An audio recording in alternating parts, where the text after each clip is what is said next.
Good morning and a warm welcome to your show, Sunny Mornings in Boston.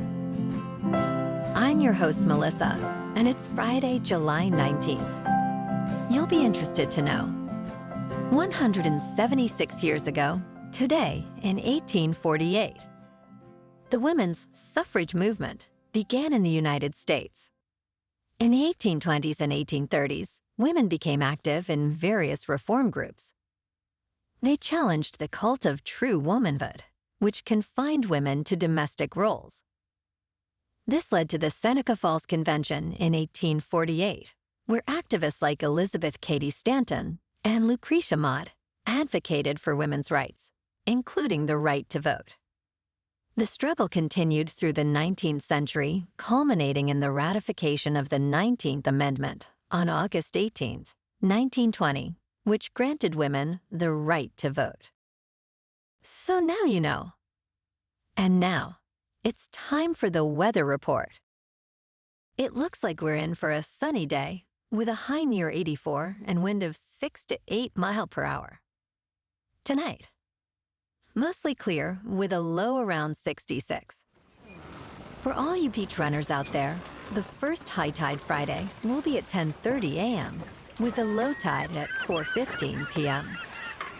The nearshore buoy at Cape Cod Bay reads 70 degrees for the water temperature.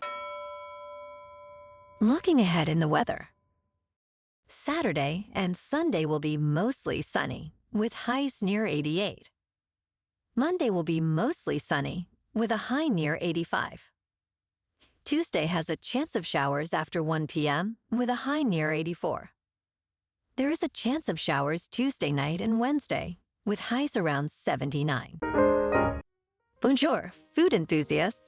This podcast is brought to you by Versailles Cafe and Pastries in Encinitas. Nestled on El Camino Real South, just north of Encinitas Boulevard, this cafe is a haven for culinary delights. Indulge in their amazing Eggs Benedict or their gluten-free crepes. You can grab a panini for lunch or just breeze on through to get your morning coffee. They are open every day from 8 to 5. So stop on by and don't forget to tell them Sunny Morning sent you. In local news, a Titanic exhibition featuring almost 250 authentic artifacts from the Titanic will arrive in downtown Boston this fall. Titanic, the artifact exhibition, will run from Thursday, October 17th through Thursday, May 29th, 2025 at the Saunders Castle at Park Plaza, a National Historic Landmark. The exhibition claims to be one of the highest attended in history, with over 35 million visitors worldwide. Tickets start at $39.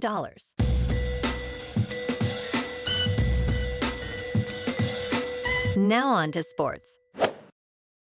CBS Sports has secured the U.S. TV rights for the English Football League and Carabao Cup, previously held by ESPN. Starting next month, CBS will broadcast at least 250 matches per season, including 155 from the championship, 38 from Leagues 1 and 2, and 30 Carabao Cup matches. Relevant Sports, part of Stephen Ross's portfolio, negotiated the deal for $56 million. CBS aims to market the English Football League extensively, leveraging its experience with other European tournaments. The new season kicks off on Friday, August 9th, with 9 games over 4 days. In local sports. Tonight, the Red Sox are on the road in Los Angeles to take on the Dodgers. In top news, Bud Light has fallen to the number 3 beer brand in the United States, following a controversy with transgender influencer Dylan Mulvaney. According to Bump Williams consulting firm, Modelo Especial leads with 9.3% of beer dollar sales, followed by Michelob Ultra at 7.1% and Bud Light at 7%. Despite the decline, Bud Light remains the top-selling beer by volume. The consulting firm attributes Michelob Ultra's success to effective advertising and consumer acceptance. Anheuser-Busch InBev, Bud Light's parent company, continues efforts to rehabilitate the brand's image. In business news, Ken Griffin, a hedge fund billionaire, made headlines by paying $45 million for a nearly complete Stegosaurus skeleton named Apex. The sale set a record for the highest amount ever paid for a fossil. Apex, a 150-million-year-old dinosaur, was initially expected to sell for up to $6 million. Griffin, the founder and chief executive of Citadel, plans to lend Apex to a museum in the United States. He previously bought a $44 million first-edition copy of the United States Constitution. In crypto movement, Bitcoin is just over $64,100. Ethereum is just over $3,400. And Solana is $162. Moving on to a more local vibe. In our community spotlight on health and wellness, we are working with a national Pilates studio to bring you some free classes, so listen up.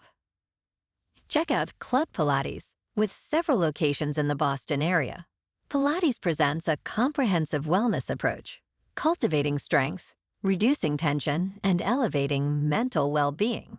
Scientific research affirms its benefits. So now you can check out Club Pilates for a free class. With locations in Canton, Wellesley, Hingham, Brookline, and Framingham, just be sure to tell them Sunny Morning sent you by. And now, back to the show. Let's talk science. NASA has canceled plans to launch the Viper Moon-rover due to supply chain and budget restraints. The Viper rover was part of NASA's Commercial Lunar Payload program. This small rover was designed to search for water in the moon's polar regions. Nicola Fox, NASA's missions administrator, emphasized that the mission team's diligent work through the pandemic was not in question. Due to delays, the launch would have been pushed to September 2025, increasing costs and affecting other missions. However, 3 of Viper's instruments will still reach the moon on other missions. And in entertainment news, Jon Hamm is back, and it's very, very cool. The former Mad Men star is a double Emmy nominee this year, recognized for his performances in The Morning Show and Fargo. Hamm played tech billionaire Paul Marks in The Morning Show and villainous Sheriff Roy Tillman in Fargo. This marks his 17th and 18th Emmy nominations, previously winning for Mad Men in 2015. Hamm believes these nominations feel different in today's peak TV landscape. Currently filming Your Friends and Neighbors, Hamm is thrilled and ready to enjoy the accolades. Well, alrighty folks, it's time for the quote of the day. And today, our quote comes from the American writer and activist, Elizabeth Cady Stanton. And she said, "We are the only class in history that has been left to fight its battles alone, unaided by the ruling powers. White labor and the free black men had their champions, but where are ours? Right here, Elizabeth, right here. I'll be your huckleberry." And that's a wrap for this morning. You can check out our Instagram, YouTube, and TikTok for some captivating aerial videos with local news and the weather reports. Have an amazing weekend, my good friends. We'll see you Monday with another episode of Sunny Mornings in Boston.